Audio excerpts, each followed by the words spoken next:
जडेजा का ODI squad से exclusion क्यों बिल्कुल सही है? जसफल का क्यों जगह नहीं बनता ओडीआई स्क्वाड में? एक लेफ्ट आर्म ऑर्थोडॉक्स है जो जडेजा और अक्षर से बेटर है, और इंडिया ए के लिए श्रीलंका में क्यों कोई पेसर्स अच्छा नहीं कर रहा है? सब कोई वैभव वैभव बोल रहे हैं, लेकिन बहुत सारे इंपॉर्टेंट पॉजिटिव्स है और नेगेटिव्स है, उन पे कोई बात नहीं कर रहा है। और मैं आपको भरोसा देता हूं, अगर वीडियो के एंड तक रहोगे तो बहुत कुछ अच्छा डिस्कशन होगा इस वीडियो पे। एंड तक रहो, ऑर्डर नहीं है, रिक्वेस्ट है। हम बात करेंगे, समझने की कोशिश करेंगे हर एक थॉट प्रोसेस, ठीक है। और हमने एक प्रोबेबल 2027 का ओडीआई वर्ल्ड कप स्क्वाड बनाया था, वो थॉट प्रोसेस कितना सही है उस पर बात करते, ठीक है। लेकिन इससे पहले मैं 2023 ओडीआई वर्ल्ड कप स्क्वाड पे आपको लेके जाना चाहूंगा। इंडिया का ओडीआई वर्ल्ड कप स्क्वाड क्या हुआ था, उसमें कितने स्पिनर्स थे? 3 स्पिनर्स था मेन स्क्वाड में, जडेजा, अक्षर पटेल और Kuldeep Yadav. 2 left arm Orthodox और 1 चाइनामैन। 2 बॉल को बाहर लेके जाता है राइटी के लिए, 1 अंदर लेके आता है। नेचुरल वेरिएशन की मैंने बात कर रहा हूं, है ना। हमने एक राइट हैंडेड ऑफ स्पिनर या फिर एक लेग स्पिनर की तरफ देखा भी नहीं, मतलब अश्विन और चाहल की तरफ देखा भी नहीं। वो अलग बात है कि अक्षर इंजर्ड हो गया, फिर अश्विन को हमने बुला लिया था, ठीक है। This is something different. वो हम इंडिया में खेल रहे थे, तो जडेजा और अक्षर दोनों बैट और बॉल से दोनों अच्छे करते तब उस टाइम पे, तो वो एक वैरायटी हो गया, एक कुलदीप यादव आ गया था, ठीक है। अब हम कहां पे खेलेंगे वर्ल्ड कप? साउथ अफ्रीका में, जिम्बाब्वे में। एक प्रिपरेशन चल रहा है 14 महीने का, ठीक है। ये आप दिमाग में रखना। तो अभी जो हमारे स्पिनर्स है, उसमें कितना कॉम्बिनेशन बन सकता है, क्या वैरायटी बन सकता है? जैसा मैंने कहा है आपको एक प्रोबेबल स्क्वाड बना के पिछले वीडियो में, कि 2 ही स्पिनर आप लेके जाओगे साउथ अफ्रीका और जिम्बाब्वे में, 2 ही स्पिनर। तो 2 स्पिनर में वैरायटी क्या हो सकता है? एक लेफ्ट आर्म ऑर्थोडॉक्स जो बॉल को बाहर लेके जाएगा, एक चाइनामैन जो बॉल को अंदर लेके जाएगा। एक वैरायटी हो गया। दूसरा कॉम्बिनेशन क्या हो सकता है? एक राइट आर्म ऑफ स्पिनर जो बॉल को अंदर लेके आएगा, एक लेफ्ट आर्म ऑर्थोडॉक्स जो बॉल को बाहर लेके जाएगा। ये 2 ही चांसेस है। कभी भी एक राइट आर्म ऑफ स्पिनर और एक चाइनामैन एक साथ नहीं होगा। अगर हम 2 ही स्पिनर को साउथ अफ्रीका में लेके जा रहे हैं, मैं फिर से कह रहा हूं, एक राइट आर्म ऑफ स्पिन और एक चाइनामैन का कॉम्बिनेशन आपको देखने को नहीं मिलेगा, क्योंकि दोनों का बॉल ही अंदर आएगा राइटी के लिए। मैं क्या कहने की कोशिश कर रहा हूं, एक राइट आर्म ऑफ स्पिन मतलब वॉशिंगटन सुंदर और कुलदीप यादव, ये दोनों हमारे सिर्फ ओनली स्पिनर्स नहीं हो सकते। तो कॉम्बिनेशन में एक लेफ्ट आर्म ऑर्थोडॉक्स अक्षर और कुलदीप होगा, या फिर जडेजा और कुलदीप होगा, या फिर जडेजा और वाशी होगा, या फिर अक्षर और वाशी होगा। सिर्फ वाशी और कुलदीप का एक कॉम्बिनेशन नहीं बन सकता है। मैं ये सब इतना कॉम्प्लिकेटेड तरीके से क्यों आपको समझा रहा हूं, मैं थोड़ा सा बाद में आता हूं, मैं थोड़ा घुमा के समझाता हूं ताकि आपको बेटर समझने को मिले, ठीक है। जैसे मैंने कहा 2 ही स्पिनर है, तो आप कहोगे भाई इंग्लैंड स्क्वाड में तो 3 स्पिनर रखा है, क्यों जरूरत है? इंग्लैंड में तो 3 स्पिनर चाहिए ही नहीं। अक्षर है, वाशी है, कुलदीप है, क्यों चाहिए 3 स्पिनर्स? और क्यों है 3 स्पिनर्स? हार्दिक पांड्या नहीं है ना स्क्वाड में। आपको ये चीज समझ में रहा है, समझ आ रहा है? हार्दिक पांड्या अगर स्क्वाड में होता तो कौन बाहर जाता? विराट कोहली, रोहित शर्मा, श्रेयस अय्यर, ईशान किशन, कुलदीप यादव, जसप्रीत बुमराह, ये सब बाहर नहीं होता ना। हार्दिक आने से एक स्पिन ऑलराउंडर ही बाहर जाता। आप ये समझो, हार्दिक आने से आज के दिन पे नीतीश कुमार रेड्डी बाहर नहीं होता। अब से, इस मोमेंट से, it's never gonna be Hardik versus Nitish Kumar Reddy, it will always be Hardik and Nitish Kumar Reddy. क्योंकि हम साउथ अफ्रीका जिम्बाब्वे में खेल रहे हैं, जैसे हार्दिक और नीतीश 2 भाई भाई एक साथ खेलेंगे। आप समझ रहे हो चीज, एक साथ स्क्वाड में रहेंगे। तो अगर हार्दिक होता तो एक स्पिन ऑलराउंडर बाहर होता, तो कौन होता? अक्षर और वाशी में से कोई एक बाहर होता। तो अगर अक्षर बाहर होता तो फिर हमारा स्पिन कॉम्बिनेशन क्या बनता? एक राइट आर्म ऑफ स्पिनर, एक चाइनामैन, तो दोनों बॉल को अंदर लेकर आते, चांस ही नहीं है।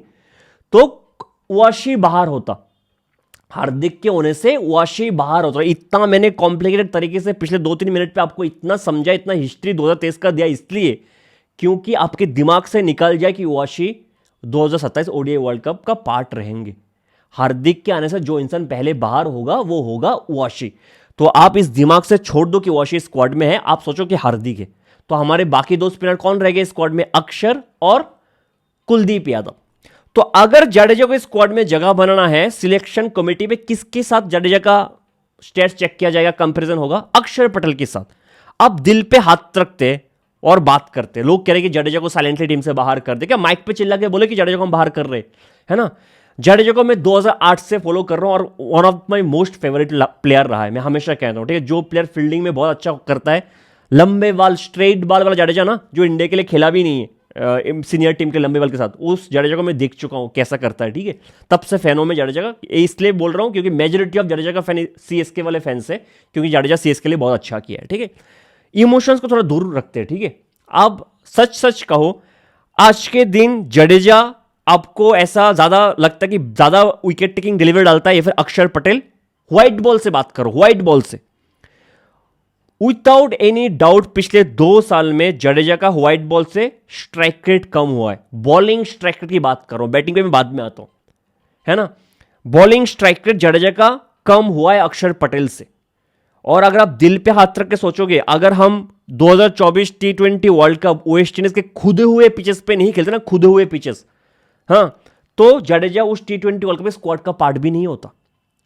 अगर चैंपियंस ट्रॉफी हम हाईवे ट्रैक पे खेलने जाते पाकिस्तान, तो जडेजा उधर भी स्क्वाड का पार्ट नहीं होता, अक्षर पटेल उनके ऊपर होता। आज के दिन जडेजा से बेटर बॉलिंग स्ट्राइक रेट अक्षर पटेल का है, ज्यादा विकेट टेकिंग डिलीवरी अक्षर पटेल डालता है। अगर मैं बैट से बात करूं, जडेजा वो बैट्समैन, उसने टेस्ट में इतना फोकस कर लेना, रेड बॉल में अपना टेक्निक सही करते हुए रेड बॉल क्रिकेट में बैटिंग से इतना इंप्रूव कर लिया, इतना फोकस लगा लिया कि उसका जो पावर है वो थोड़ा कम हो गया व्हाइट बॉल से, है ना। तो जडेजा ओडीआई क्रिकेट में एज ए बैट्समैन क्या आपको प्रोवाइड कर सकते हैं? अगर 4-5 विकेट जल्दी गिर गया, जडेजा आके एक पार्टनरशिप बिल्ड कर सकता है। कभी 3 विकेट जल्दी गिर गया, जडेजा आके 30th ओवर में आके एक पार्टनरशिप बिल्ड कर सकता है, टाइम लेके खेल सकता है। वो काम तो अक्षर पटेल भी कर सकता है और करके दिखाया है। लेकिन अक्षर पटेल नंबर 7 या 8 पे आके जितना जल्दी अपने स्ट्राइक रेट को बढ़ा सकता है, पहली बॉल पे हिट कर सकता है, क्या जडेजा आज के दिन वो कर सकता है? नहीं कर सकते। 1 सेकेंड दिल पे हाथ रख के पूछो, नहीं कर सकते। आज के दिन बैट और बॉल से व्हाइट बॉल फॉर्मेट पे अक्षर Patel is better than Jadeja, ये आपको और मुझे पता है।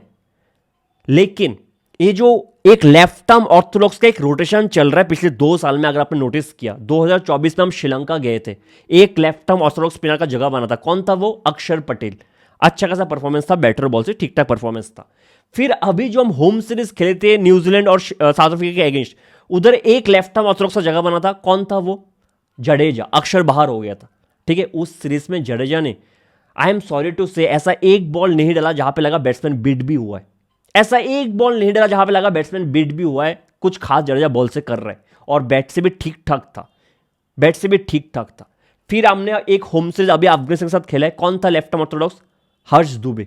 तो हमने पिछले 2 साल में थोड़ा बहुत रोटेट, खुदे हुए पिचेस छोड़ो, चैंपियंस ट्रॉफी के खुदे हुए पिचेस छोड़ो, हमने एक लेफ्ट आर्म ऑर्थोडॉक्स और जो थोड़ा बहुत बैटिंग कर सकता है उनका एक रोटेशन किया है। अक्षर पटेल, जडेजा, हर्ष दुबे, और आगे भी होगा। अब अगला सीरीज फिर से अक्षर पटेल आ गया है। और मैंने जब प्रोबेबल स्क्वाड बनाया था अभी 27 वर्ल्ड कप के लिए, मैंने कहा था अक्षर, जडेजा, हर्ष में से कोई एक ही जाएगा ओडीआई वर्ल्ड कप में, और अभी के लिए अक्षर आगे है, ठीक है।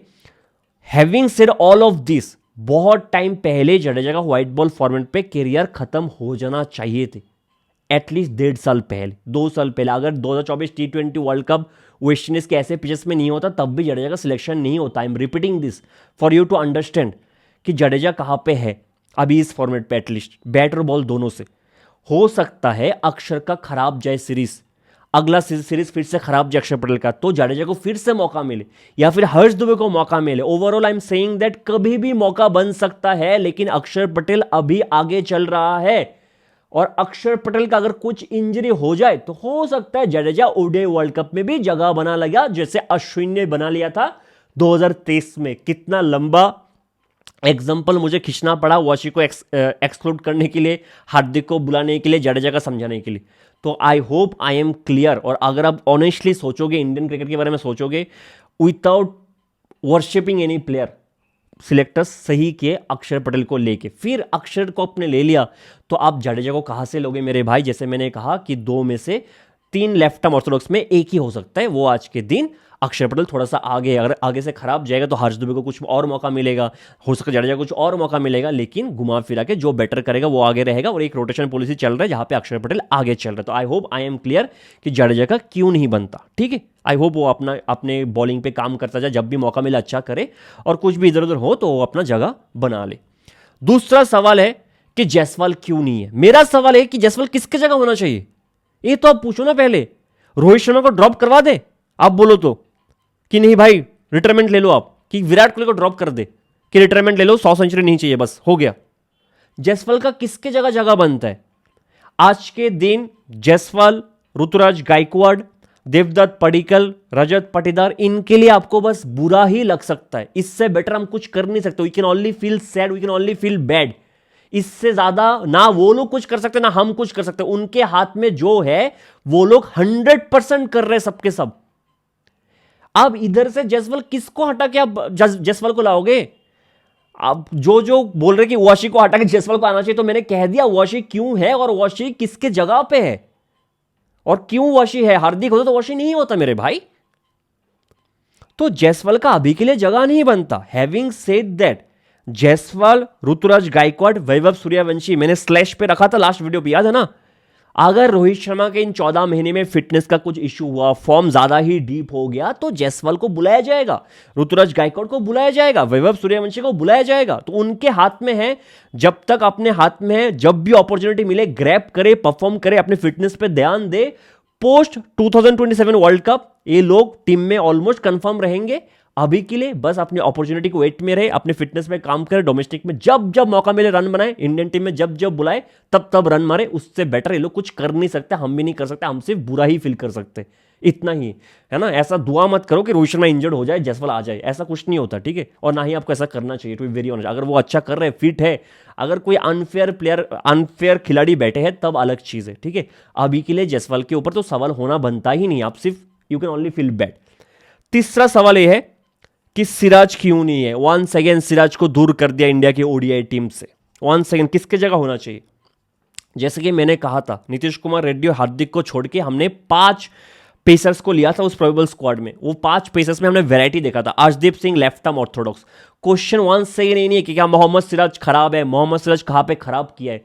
क्वेश्चन ये है कि जो हमने ब्लूप्रिंट बनाया 2027 ओडीआई वर्ल्ड कप के लिए, उसमें क्या मोहम्मद सिराज फिट बैठता है? हमने जो 2023 का ब्लूप्रिंट बनाया था, क्या उसमें अश्विन और चाहल फिट बैठ रहा था? नहीं बैठ रहा था, इसलिए बाहर हो गया। क्या चाहल खराब बॉलर है? बिल्कुल नहीं। क्या अश्विन खराब बॉलर है? ये तो सवाल ही गलत है, मुझे मार दो आप, है ना? तो सिराज खराब है कि नहीं वो सवाल नहीं है, क्या ब्लूप्रिंट में फिट बैठ रहा है अभी की टीम के ब्लूप्रिंट पे, है ना? तो Arshdeep sure shot left arm एक पेसर आप लेके जाओगे जिसको शुरू में स्विंग मिलता है ना, यॉर्कर डाल सकते हैं डेथ पे। एक आपका जसप्रीत बुमराह आपका बेस्ट बॉलर तो होगा ही होगा। फिर हर्षित राणा आपका थर्ड मेन पेसर हो गया। हिट द डेक बॉलर जो पिछले 1 साल से आपका फर्स्ट सिलेक्शन था हिट द डेक बॉलर में, जो आपको अच्छा खासा बैटिंग करके दे सकते हैं डाउन द ऑर्डर। फिर आपका second hit the deck bowler जो आपका चौथा पेसर हो गया गुरनूर ब्रार। मुझे ऐसा लगता है 140 150 डालता है, हिट द डेक बहुत अच्छा बॉलिंग करता है। मैंने कहा था कि उसने 2 साल पहले चेपॉक में विराट कोहली और रोहित शर्मा और गिल को बना के रख दिया था अपना, ठीक है? जब मॉर्नी मर्कल ने कहा सिलेक्टर्स को फर्स्ट ट्रैक करो इसको, ठीक है? तो गुरनूर ब्रार का चौथा। फिर मैंने स्लैश पे किसको रखा था? प्रसिद्ध slash Siraj slash Prince Yadav. अभी प्रिंस बाहर हो गया क्योंकि बुमराह आया है, ठीक है? प्रसिद्ध स्लैश सिराज, ठीक है? पिछले 2 साल पे हमने कुछ 20 ओडीआई से ऊपर खेला है। 3 साल में, पिछले 3 साल में 2024, 25, 26 में हमने 20 ओडीआई से ऊपर खेला है, जिसमें सिराज सिर्फ 9 ही ओडीआई खेला, 9 ओडीआई मैचेस, है ना? तो सिराज तो बहुत टाइम से व्हाइट बॉल फॉर्मेट पे एज ए बैकअप खेल रहा है। कोई इंजरी होता है तो सिराज आता है, कोई रेस्ट लेता है तो सिराज आता है, वरना सिराज होता ही नहीं है। फर्स्ट चॉइस तो कभी नहीं रहा है पिछले कुछ टाइम से Mohammed Siraj white ball format at least, ठीक है? और अभी भी नहीं रहेगा।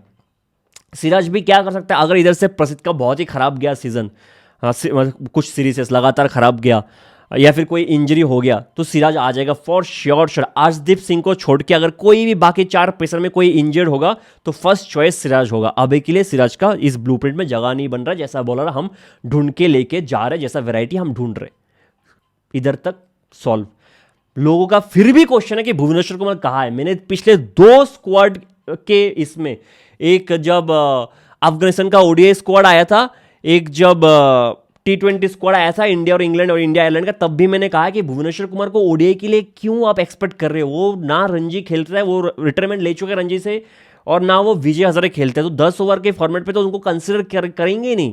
जहां पे बात T20 पे अगर कंसिडर नहीं किया तो 50 ओवर में कहां पे कंसिडर करेगा? और वो खुद खेल नहीं रहा है डोमेस्टिक में 50 ओवर के मैचेस, ठीक है? तो इस पर ज्यादा मैं बात नहीं करूंगा। मैं ऑलरेडी डिटेल पे बात कर चुका हूं कि भुवनेश्वर कुमार आज के दिन क्यों नहीं है, ठीक है, इंडिया के स्क्वाड में। इस पर ज्यादा मैं बात करना नहीं चाहूंगा, ठीक है? एक इंपॉर्टेंट पॉइंट में ऐड करना चाहूंगा। कुलदीप यादव अभी तक स्क्वाड में लगातार है, मैचेस हालांकि उसको रेस्ट दिया जा रहा है लेकिन स्क्वाड में लगातार है और रहना भी चाहिए। लेकिन अगर कुलदीप का फॉर्म डीप होना तो हो सकता है वाशिंगटन सुंदर इस स्क्वाड का परमानेंट मेंबर बन जाएगा ओडीआई वर्ल्ड कप स्क्वाड का, क्योंकि कुलदीप का फॉर्म थोड़ा डीप चला, अगर लगातार ऐसा आप देखोगे अगर उसका इकोनॉमी बढ़ता गया, स्ट्राइक रेट बढ़ता गया, एवरेज बढ़ता गया, तो मतलब he is doing bad with the wide in the wide ball format. तो आपका सेकंड स्पिनर अक्षर पटेल के साथ बन जाएगा वाशिंगटन सुंदर, एक लेफ्ट आर्म ऑर्थोडॉक्स, एक राइट आर्म ऑफ स्पिनर, दो वैरायटी आपको फिर भी मिल जाएगा and Washington Sundar can bat. If not then Vipraj Nigam will be your third spinner. आपको मान लो ये चीज कि अगर कुलदीप का खराब गया, वशी ठीक ठाक नहीं कर रहा है, फिर बिप्रज निगम, ठीक है, हार्दिक अगर इंजर हो गया या फिर रेड्डी इंजर हो गया, ये दो में से कोई भी एक इंजर हो गया, तो आप शार्दुल ठाकुर को बुलाया नहीं जाएगा, आप मुंबई के दूसरे प्लेयर को बुलाया जाएगा, वो है सूर्यवंशी शेड़गे। तो हम बिप्रज निगम और सूर्यवंशी शेड़गे पे आ गए तो इंडिया की बात करेंगे। मुझे पता है आप लोग आप मतलब सब ये कर रहे हैं कि वैभव वैभव वैभव कर रहे हैं, ठीक है, लेकिन हम पहले कुछ इंपॉर्टेंट बातें कर लेते हैं। कोई भी सीरीज होता है ना, at least bilateral series, tri nation series, जो भी होता है उसका मेन क्या है कि इंपॉर्टेंस क्या है कि हम देखते हैं कि हमारे कौन से प्लेयर्स ग्रो हो रहे हैं, जो हम फ्यूचर के लिए ढूंढ रहे हैं, क्या वो जो गैप है ना, लूप होल से, क्या वो फिल करने वाले कोई प्लेयर है कि नहीं, है ना, और नेगेटिव्स क्या है, कहाँ पे हम इंप्रूव कर सकते हैं, वही मेन है हमारा, ठीक है। ट्रॉफी तो हम ऐसे भी उठा लेंगे, नहीं उठाएंगे तो भी उतना फर्क नहीं पड़ता, बायलैटरल सीरीज उठाकर हम क्या ही करेंगे, ठीक है। सबसे बड़ा पॉजिटिव जो है ना इस पूरे ट्राई नेशन सीरीज से निकला है वो है बिप्रज निगम, मेरे आंखों से, ठीक है। मतलब वो बंदा क्या नहीं कर सकता, उसने 7 विकेट लिया है, 5.38 का शायद इकोनॉमी था if I am not wrong, जो बहुत अच्छा इकोनॉमी है ओडीआई में आज के दिन। बहुत लंबे लंबे ओवर्स डाला है, गुगली बहुत अच्छा है और शानदार बॉलिंग की है। बैट से भी शायद 114 रन बनाया उसने 126 के स्ट्राइक रेट से। एक बार मुझे देख लेने दो, मैंने नोट किया है, स्ट्राइक रेट एक बार बोल देता हूं वरना आपको लगेगा कि मैं कुछ गलत ही बोल रहा हूं। हाँ, 126 के स्ट्राइक रेट से उसने बैटिंग किया है। तो बिप्रज निगम को ना फास्ट ट्रैक किया जाएगा इंडिया के ओडीआई स्क्वाड में। अगर आपको अभी लग रहा है कि बिप्रज निगम तो आसपास नहीं है ओडीआई स्क्वाड के, कभी भी आ जाएगा। मैं नहीं कह रहा हूं कि 2027 ओडीआई वर्ल्ड कप में आ जाएगा, उसके बाद for sure shot post world cup वो आ जाएगा स्क्वाड में बिप्रज निगम। आप एक चीज याद रखना, एक ही can be a great finisher as well as एक बॉलर जो आपको 10 ओवर डाल के दे सकता है। अब आते थोड़ा फिर से रोहित जुगलान पे।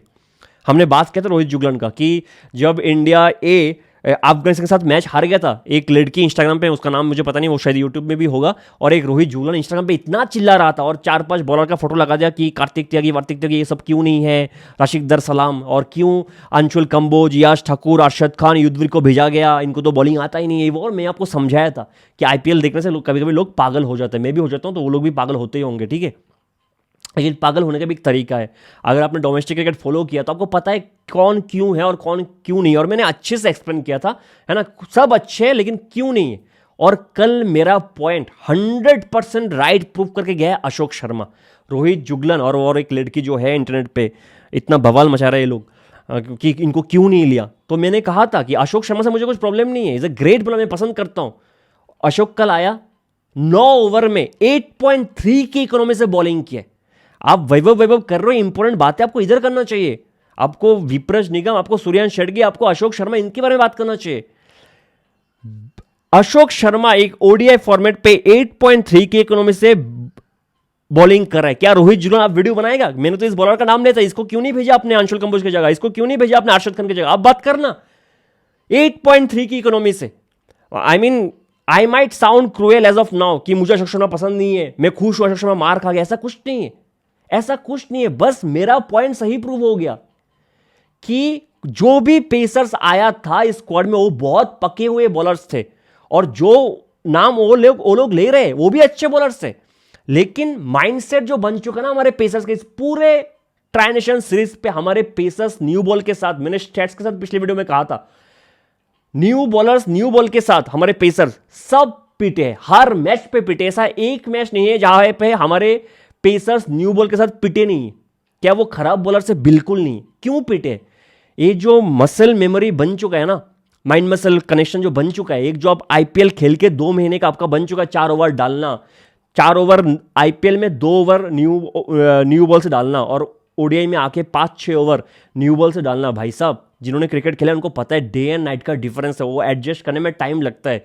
सेम बॉलर्स अरशद खान, अंशुल कंबोज, यश ठाकुर डेथ पे आके यॉर्कर पे यॉर्कर डालते हैं, जैसे कि मलिंगा के बाप खड़े हो इधर। उन्होंने खराब बॉलिंग बिल्कुल नहीं किया है, बिल्कुल नहीं किया है। बस इन बॉलर्स को ना मैच्योरिटी चाहिए थोड़ा बहुत, और बीसीसीआई को थोड़ा गैप देना चाहिए फॉर्मेट के बीच, कि एटलीस्ट पेसर्स के लिए उतना आसान बिल्कुल नहीं, बैट्समैन के लिए फिर भी थोड़ा आसान होता है। कोहली का जो टेस्ट फॉर्म इतना डीप हुआ ना, 10,000 रन पहुंच नहीं पाए, उसमें 90% रीजन आईपीएल है। Let me remind you that 90% reason IPL है, कि आईपीएल में T20 फॉर्मेट में एक अच्छा प्लेयर बनने के चक्कर में कोहली ने अपने डिफेंस को खराब किया है। अपना जो माइंडसेट बैट चला जाता है बॉल के पीछे, वो खराब हुआ है आईपीएल की वजह से। You can't deny the fact. तो एक बैट्समैन को अगर इतना प्रॉब्लम होता है, एक बॉलर को कैसा होता होगा? 4 ओवर डाल के, जहां पे कहीं पे एक ओवर डाल देता है, वो आके न्यू बॉल के साथ 5 ओवर लगातार डालना इतना आसान नहीं होता एक जगह पे, है ना। तो अपने बॉलर्स के स्किल सेट पे कभी सवाल था ही नहीं, जो मैंने पहले भी कहा है। मैच्योरिटी पे सवाल है कि थोड़ा टाइम ले, और बीसीसीआई का भी ये प्रॉब्लम है कि थोड़ा तो गैप दो यार फॉर्मेट के बीच, ठीक है। तो अशोक शर्मा खराब करके मेरे को सच प्रूफ कर दिया कल के दिन। जो लोग इंटरनेट पे आके बकवास करते हैं ना, बहुत आसान है करना, ठीक है। But moving on to the next positive, वो है सूर्यवंश छड़गे। जो मैंने आपको कहा है कि अगर रेड्डी या हार्दिक, भगवान करे ऐसा कभी ना हो, लेकिन अगर बाई चांस किसी को भी कुछ इंजरी होता है, तो इस बार सूर्यवंश छड़गे ओडीआई स्क्वाड में जगह बना लेगा मेरे भाई। बैटिंग से तो खास किया ही कि 120 के स्ट्राइकर से 120 रन बनाए हैं। वो ऐसे पिचेस पे स्ट्राइकर से बैटिंग करना आसान बिल्कुल नहीं है, विद द ओल्ड बॉल, जब बॉल सॉफ्ट हो जाता है। दूसरा, वो 5-6 ओवर आपको आराम से डाल के 2 विकेट लिया है, 6 विकेट में से ठीक ठाक किया है। वो ऑलराउंडर नहीं बना अभी तक, वो पार्ट टाइमर बॉलर है, पार्ट टाइम डालता है, लेकिन उसको आप पॉलिश करोगे तो आपके लिए 5 से 6 ओवर आराम से डाल के दे सकते हैं। जब मैं नीतीश कुमार रेड्डी को पहली बार देखा था बॉल से, मैं ऑनेस्टली बोल रहा हूं, मैं जब पहली बार नीतीश कुमार रेड्डी को बॉल से देखा था, अब तो बहुत इंप्रूव हो चुका है वो, उससे ज्यादा खास मुझे शेडगे लगा है। Nitish Kumar Reddy, the young Nitish Kumar Reddy ball से, और सूर्यवंश छड़गे, आज के दिन का सूर्यवंश छड़गे बेटर लग रहा है मुझे बॉल से। उसको आप पॉलिश करोगे बहुत अच्छा कर सकता है। मैं किसी के साथ किसी को कंपेयर नहीं कर रहा हूं, लेकिन एक दो बहुत बड़ा पॉजिटिव निकल के आया, एक विप्रज निगम, एक सूर्यवंश छड़गे, जिनको फास्ट ट्रैक कर सकते हो आप ओडीआई फॉर्मेट में, अगर ये वर्ल्ड कप खत्म हो जाएगा तो। उसके बाद तीसरा प्लेयर जो बहुत बड़ा पॉजिटिव मुझे लगा है, और सबसे खूबसूरत बैटिंग अगर किसी ने किया है पूरे टूर्नामेंट में, इंडिया, श्रीलंका, अफगानिस्तान मिला के, जो टेक्निकली देख के लगता है क्या खूबसूरत बैटिंग किया, वो है कुमार कुशाग्रा। उसका एक इंटरेस्टिंग स्टोरी मैं आपको बोलता हूं, जो कमेंटेटर शेयर करते हैं। मुझे नहीं पता था कि उनके पिताजी क्रिकेट के बहुत शौकीन थे, और उनका फर्स्ट कोच उनके पिताजी थे, कुमार कुशाग्रा के पिताजी। तो उन्होंने Bob Woolmer, if I am not wrong, Bob Woolmer का कोई बुक है, क्रिकेट के बुक है, द साइंस ऑफ क्रिकेट करके कुछ ऐसा कुछ, उनसे क्रिकेटिंग टेक्निक सीख के, उस बुक को वो घंटे घंटे पढ़ते थे उनके पिताजी, उससे सिखा के फिर खुद सीखते थे, फिर कुमार कुशाग्रा को सिखाते थे। और कुमार कुशाग्रा ने इतने खूबसूरत बैटिंग किया है, आई मीन आप हाईलाइट देख के आप गेस नहीं कर पाओगे कितना खूबसूरत उसने बैटिंग किया, बहुत ज्यादा इंप्रेस किया है। बाकी ऋतुराज गायकवाड़ और तिलक वर्मा दोनों के लिए दाल बात है यार। इस फॉर्मेट पे ये दोनों, आप रोज उनको बैटिंग करने भेजोगे, 99% टाइम ये लोग रन बना के आएंगे, एटलीस्ट 40, 45, 35 तो बना के आएंगे, है ना। Ruturaj Gaikwad has been great, और जैसे मैंने कहा, जायसवाल, गायकवाड़ और वैभव सूर्यवंशी सिलेक्टर्स की माइंड पे रहेगा 2027 ओडीआई वर्ल्ड कप के बैकअप पे भी फॉर श्योर, ठीक है। तिलक वर्मा का एक बहुत ही मेजर ड्रॉबैक, नेगेटिव है, स्पिनर्स जब आते हैं मिडिल ओवर पे, तिलक को स्ट्राइक रोटेट करना आता ही नहीं है। और अगर ऐसा है तो यंग फेज में, जब आपका ओडीआई करियर बस स्टार्ट हो रहा है, आप सब कॉन्टिनेंट में बैटिंग कैसे करोगे यार? मिडिल फेज में आप आपके नॉन स्ट्राइकर पे, आपके पार्टनर पे प्रेशर डालोगे करके, फिर भी आपका स्ट्राइक रेट 100 हो जाए क्या है? अगर मान लो तिलक वर्मा 12th ओवर में बैटिंग करने आ गया, पेसर का 2-3 ओवर खेल गया, फिर मान लो बीच में 15 ओवर स्पिनर का स्लो हो गया, फिर अगर वो टिक गया, एंड में जाके पेसर को फिर से मार देंगे और स्ट्राइक रेट 100 का कर लेंगे। प्रॉब्लम ये नहीं है, मिडिल पे स्ट्राइक रोटेट करना पड़ेगा। 100 का स्ट्राइक रेट इनिंग्स के बाद ठीक है, अच्छा लगता है देखने में। आप जो प्रेशर क्रिएट करोगे मिडिल पे, क्योंकि आपको स्पिनर्स के अगेंस्ट स्ट्राइक रोटेट करना नहीं आता, वेरी बैड। एक नेगेटिव साइन तिलक वर्मा का ये है कि स्पिनर्स के अगेंस्ट स्ट्राइक रोटेट करना नहीं आता है, ठीक है, सर्वाइव कर लेता है फिर भी। और बैटिंग के बारे में मैं ज़्यादा कुछ बोलूँगा नहीं, बाकी सब ठीक ठाक थे। वैभव के बारे में ऑब्वियसली बात करूँगा, मैंने तो कल ही पोस्ट कर दिया था कि मैंने पहले भी बार बार कहा ये चीज़, आईपीएल के टाइम पे कहा है कि 2027 ओडीआई वर्ल्ड कप की स्क्वाड में मैं तो वैभव को देख रहा हूँ। मैं रिक्वेस्ट करके 15 की जगह 16 मेंबर का स्क्वाड भेजूंगा, उसमें भी वैभव को डाल दूंगा, ठीक है। वंस अगेन, अगर रोहित शर्मा को कुछ भी हो जाए, किसी को कुछ भी हो जाए टॉप ऑर्डर में, है ना, फिटनेस हो, फॉर्म का कुछ हो, तो मैं जायसवाल के ऊपर, ऋतुराज गायकवाड के ऊपर वैभव सूर्यवंशी को चुनूंगा, क्योंकि ये बंदा नॉकआउट मैचेस में जैसा परफॉर्म करता है, अकेले दम पे आपको ट्रॉफी उठा के दे सकता है। हर एक क्वालिटी बॉलर्स को मार चुका है, हर एक अच्छे पिचेस पे मार चुका है। अगर आपने उसका अंडर 19 वर्ल्ड कप फाइनल का मैच नहीं देखा लाइव, आपने एक बेहतरीन नॉक मिस किया ओडीआई क्रिकेट का, बेहतरीन नॉक, वो कुछ भी कर सकता है। और मैं बहुत हाई रेट करता हूँ, ये आके आपको बहुत कुछ करके दे सकता है। तो मैं तो जायसवाल और ऋतुराज गायकवाड दोनों के ऊपर, नो हेट टू एनीवन, दोनों के ऊपर उसको रख रहा हूं, क्योंकि ये बंदा मुझे एक ट्रॉफी उठा के दे सकता है अकेले दम पे, ठीक है। तो वैभव जायसवाल स्लैश ऋतुराज स्लैश वैभव, ये सिलेक्टर्स की माइंड पे रहेगा, ठीक है। अब आते हैं उस लेफ्ट आर्म ऑर्थोडॉक्स स्पिनर पे, जो मुझे लगता है जडेजा और अक्षर पटेल से बेटर है व्हाइट बॉल फॉर्मेट पे, वो है हमारी वुमेन्स टीम से श्री चरनी। जब लास्ट पाकिस्तान वर्सेस इंडिया का वुमेन्स वीडियो में मैच में कवर करा था, तब भी मैंने कहा है, मैंने श्री चरनी को जब जब देखा है खराब करते हुए कभी नहीं देखा। किसने देखा है मुझे नहीं पता, आई स्वेयर। अगर उनका स्ट्राइक रेट देखोगे T20 में, इंटरनेशनल में, श्री चरनी का शायद 13 के आसपास है, जडेजा का 25 के आसपास है, अक्षर का शायद 18 के आसपास, if I am not wrong. कहा 13, कहा 25, कहा 18। 1 सेकंड में कंपेयर कर ही नहीं रहा हूं। मैन क्रिकेट और वुमेन्स क्रिकेट में बहुत फर्क है। लेकिन आप सोचो ना, उसका करियर जहां से वो आती है, एक बार बैकग्राउंड चेक करो वो कहां से आती, ठीक है, एक बार चेक करो वो कैसे आई। अगर उसको स्टोरी पता है, I mean it's a great story, वो कैसे आई है, मैं टाइम वेस्ट नहीं करूंगा आपका। लेकिन आई मीन अनबिलीवेबल बॉलर है यार, जितना रेस्पेक्ट वुमेन क्रिकेट को मिलना चाहिए, क्रिकेटर को मिलना चाहिए, उतना मिलता नहीं है। Shree Charani has been fabulous. One second, comparison करना नहीं चाहिए, लेकिन मैं और एक कंपेरिजन करूंगा। मैंने अपने लाइफ में 2 ऑलराउंडर को देखा है, फास्ट बॉलिंग ऑलराउंडर, जो मुझे बहुत पसंद आया। मुझे फ्लिंटॉफ कैलिस से ज़्यादा पसंद है, ठीक है, I don't know for what reason, लेकिन एक कैलिस, एक एंड्रू फ्लिंटॉफ, अभी हार्दिक पांड्या हमने देख लिए, 3 फास्ट बॉलिंग ऑलराउंडर। मैं इमरान खान और कपिल देव के पास जाना नहीं चाहूँगा, क्योंकि मैंने उनको देखा नहीं है, और जितना मैंने अपने पिताजी से सुना है, बड़े से सुना है, दे वेयर लेजेंड्स, है ना। बहुत लोग सचिन वचिन से भी बहुत बड़े मानते हैं इमरान खान को, कपिल देव को, ठीक है। तो मैं उसमें नहीं जाना चाहूँगा। लेकिन मारिजोना कैप जो भी है उनका नाम, एलिजा पेरी, ये 2 ऑलराउंडर, एक ऑस्ट्रेलिया से एक साउथ अफ्रीका से, they are equally great as Andrew Flintoff, Jacques Kallis and Hardik Pandya, equally great.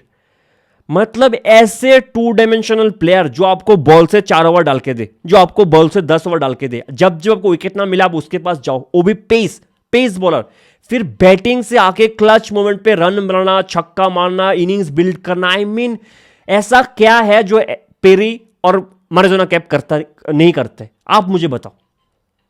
Legend है यार, लेजेंड। और ऐसे player, I mean I swear, मतलब fuck, too good for cricket, too good. मुझे दुख भी नहीं हुआ कि इंडिया हार गया। पता नहीं मैं कैसा साउंड कर रहा हूं, ऐसा क्रिकेटर देख के ना मतलब दिल खुश होता कि कैसे बन गए ऐसा क्रिकेटर। हम लोग बन नहीं पाते यार, हम कितना ढूंढे तो हमें हार्दिक के क्रिकेट से मिला नीतीश कुमार रेड्डी, जो अभी भी एक ग्रूमिंग फेज में चल रहा है। आप समझ लो कितना मेहनत होता है एक फास्ट बॉलिंग ऑलराउंडर बनने में। आपको नहीं पता आपको वो बॉडी को किस फेज से गुजरना पड़ता है एक फास्ट बॉलिंग ऑलराउंडर बनने के लिए। कितने सारे फास्ट बॉलर जो अच्छे फास्ट बॉलर थे, वो बैट्समैन बन गए, वो स्पिनर बन गए अपने करियर पे, कि नहीं इतना लंबा तो टिक नहीं पाएगा, अगर लंबा टिकने तो बैट्समैन बन जा, लंबा टिकने तो स्पिनर बन जा। ये आके दोनों काम करते और इक्वली अच्छे करते, बड़े बड़े स्टेज पे इंपॉर्टेंट काम करके देते दोनों, पेरी और कैप। Huge respect. बाकी इंडियन वुमेन की बात मैंने पहले भी कहा है पाकिस्तान वाले वीडियो में, कि पाकिस्तान के साथ मैच जीत के पॉजिटिव और नेगेटिव पता करना बहुत मुश्किल है। लेकिन मैंने तब भी कहा था फील्डिंग इंप्रूवमेंट चाहिए आपको। ये तो फील्डिंग का तो मतलब मुझे पता नहीं कौन सा टीम, ऑस्ट्रेलिया छोड़ के और इंग्लैंड छोड़ के, थोड़ा न्यूजीलैंड भी ठीक ठाक है, लेकिन न्यूजीलैंड भी कैचेस ड्रॉप करता है, और कोई टीम है ही नहीं जो अच्छा फील्डिंग करता है यार वुमेन्स क्रिकेट में। ईजी से लुप्पा कैच, ऐसा लगता है कि हर शिवम दुबे वुमेन्स क्रिकेट में शायद बेस्ट फील्डर हो, ऐसा है।